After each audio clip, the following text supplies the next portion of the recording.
Magandang gabi, Pilipinas! Narito ang inyong latest weather update. Kung gusto ninyong lagi kayong handa sa anumang lagay ng panahon, huwag kalimutang i-like, i-share ang video na ito, mag-subscribe sa aming channel, at pindutin ang notification bell para lagi kayong updated. Ayon sa latest weather update ng Pag-asa, umiiral ang southwesterly wind flow o ang hanging nagmumula sa timog-kanlurang bahagi ng bansa, particular sa western section ng Luzon. Ito ay isa sa mga palatandaan ng nalalapit na rainy season o tag-ulan. Ang southwesterly surface wind flow ay kasalukuyang nagdudulot ng scattered rains and thunderstorms sa lalawigan ng Palawan, gayon din sa Oriental at Occidental Mindoro. Sa mga susunod na oras, mataas ang posibilidad ng patuloy na pag-ulan sa buong rehiyon ng Mimaropa, pati na rin sa Western Visayas at Negros Island region. Sa Metro Manila at iba pang bahagi ng bansa, posible ang mga isolated thunderstorms lalo na sa hapon at gabi. Sa kasalukuyan, wala tayong binabantayang bagyo sa loob ng Philippine Area of Responsibility.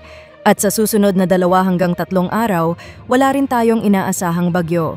Gayunpaman, manatiling nakatutok sa mga weather updates, lalo na tungkol sa mga pag-ulan na dulot ng southwesterly wind flow.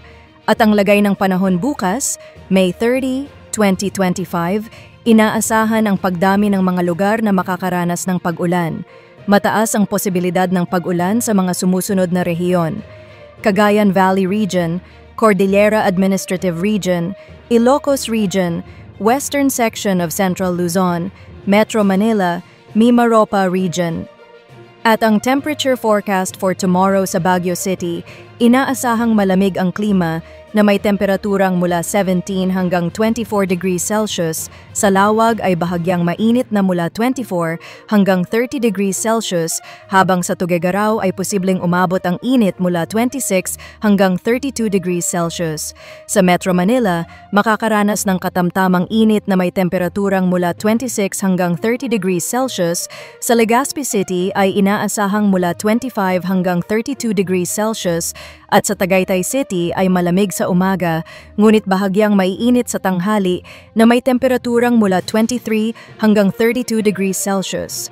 Sa Western Visayas, patuloy ang mataas na tsansa ng pag-ulan, kabilang ang Negros Island region. At ang temperature sa Visayas? Sa Cebu, inaasahang bahagyang maiinit ang panahon na may temperaturang mula 27 hanggang 31 degrees Celsius, habang sa Iloilo ay posibleng maranasan ang katulad na init na mula 26 hanggang 31 degrees Celsius. Sa Mindanao, asahan ang partly cloudy to cloudy skies na may posibilidad ng isolated thunderstorms lalo na sa hapon at gabi. Sa lagay ng karagatan, wala ring gill warning na nakataas sa alinmang bahagi ng mga baybayin ng bansa. Ngunit pinapayuhan pa rin ang mga mangingisda sa extreme northern Luzon na mag-ingat dahil sa inaasahang moderate to rough sea conditions. Sa ating extended weather outlook, sa Metro Manila mula weekend hanggang Lunes, inaasahang magiging maulap at may posibilidad ng pag-ulan dulot ng southwesterly wind flow na may temperaturang mula 25 hanggang 34 degrees Celsius.